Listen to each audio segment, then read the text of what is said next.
Hello guys, it's me and Marikit and welcome to my channel.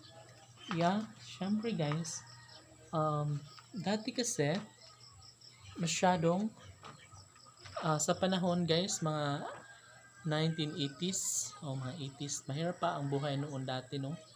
Sobrang mahirap talaga yung, alam mo ba, yung sobrang mahirap kahit sa pagkain, sobrang hirap bilhin, wala kang pera, mahirap sa pera, hindi ba? Ewan ko ba ba't ganun dati? Yung pera parang huhukayin talaga pero naisip ko rin na sadyang ganun talaga kasi kailangan talaga na magsumikap ang mga sangkatauhan sa mundo para magkaroon ng salapi, para makabili ng pagkain, no? Hindi siya ganun kadali guys, kaya sobrang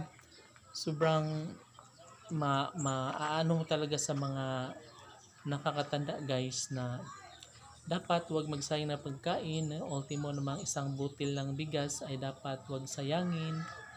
Di ba? Ganun siya dati guys. Promise. Yun po yung mga sinasabi ng mga lolo at lola natin. No?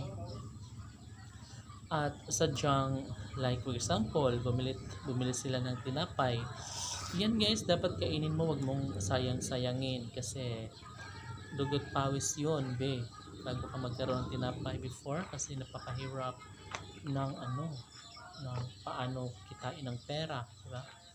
And syempre, kahit naman magpahangga ngayon ay ganun pa rin naman pero ang advantage lang yun guys kasi marami ka nang pwedeng gawin. Marami ka nang maaaring gawin, no? Basta ano lang guys ha, um, in a good way, kung paano ka kumita ng pera, di ba? So, kahit papaano, yes, makakabili tayo and syempre hindi naman ibig sabihin na dapat magsayang na lang tayo ng salapi, dapat waldasin na lang natin ang salapi, hindi ganoon. So, dapat kung ano yung noon, kung paano ang pamamalakad pagdating sa pera, yes, dapat ganoon pa rin. Dapat na marunong tayong magtipid, yes. Pero pagdating sa pagkain, guys, huwag nating tipirin ang sarili natin, yeah?